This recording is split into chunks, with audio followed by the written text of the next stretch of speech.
Bonjour à tous, c'est Ben. Dans cette vidéo, je vais vous présenter une imbrication célèbre dans Excel, la scie imbriquée. On va y aller étape par étape, restez bien jusqu'à la fin de la vidéo pour suivre ça. Bon, ici on a un tableau qui nous donne les notes des élèves d'une classe. On va vouloir leur attribuer un commentaire en fonction de la note, de la manière suivante. De 0 à 10, il faut travailler plus, de 11 à 15, c'est pas mal, et de 16 à 20, c'est très bien. Alors, on va d'abord voir comment obtenir ce résultat en deux temps, sans vraiment imbriquer. D'abord, je vais m'occuper d'un seul cas, le cas où nous sommes inférieurs à 11. Notez bien qu'on peut faire les choses dans l'ordre que l'on souhaite, en fonction de ce qui nous semble le plus logique et le plus simple. Au début, c'est normal que l'exercice soit compliqué, il faut de la pratique pour que ça devienne naturel. Donc d'abord ainsi pour gérer les cas où nous sommes inférieurs à 11. Donc j'écris égal si, j'ouvre la parenthèse, et ma condition est donc ma note inférieure à 11. Ok, je mets un point virgule, et donc si la condition est vraie, je vais écrire entre guillemets « travailler plus ». Voilà. Alors, ensuite, quelle est ma condition si faux? C'est-à-dire si je suis supérieur ou égal à 11. Ça pour l'instant, on va le définir dans une autre cellule de manière à décomposer légèrement notre imbrication. Donc je vais simplement sélectionner la cellule d'à côté, dans laquelle on écrira un nouveau si. Je ferme la parenthèse, j'étire, et pour le moment je vois que j'affiche simplement travailler plus à chaque fois que c'est pertinent. Pour le reste, il va donc falloir écrire un nouveau si dans la colonne E. Alors du coup, dans ceci, je vais traiter les cas où nous sommes supérieurs à 10. Là, c'est important de se rappeler que les cas inférieurs à 11 sont déjà traités dans le premier si que nous venons de faire, donc je n'ai pas à m'en soucier. C'est parti, j'écris égal si, j'ouvre la parenthèse, et je vais prendre comme condition ma note inférieure à 16. Dans ce cas, je dois écrire pas mal. Ensuite, si c'est faux, c'est-à-dire si ma note est supérieure à 15, je vais indiquer très bien.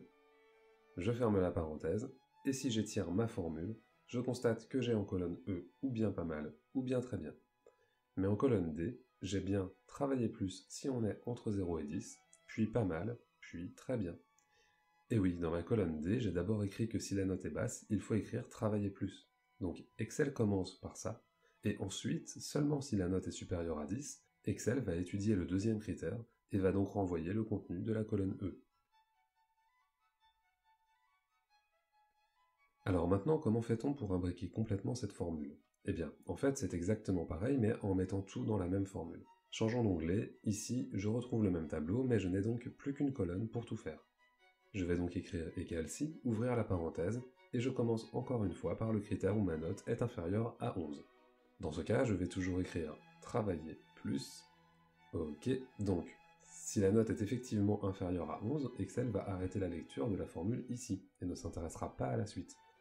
Mais si la note est supérieure ou égale à 11, alors là, il faut poursuivre. Je mets un point virgule, et comme j'ai encore deux possibilités à traiter, il faut un nouveau si. Donc j'écris si, j'ouvre la parenthèse, et je vais dire que si à ce stade, ma note est inférieure à 16, alors il faut indiquer pas mal. Notez que le fait d'être arrivé à ce stade de la formule implique obligatoirement que la note est supérieure à 10. Sinon, Excel aurait renvoyé travailler plus, et se serait arrêté là. Donc je sais que le pas mal ne sortira que sur les notes inférieures à 16 et supérieures à 10.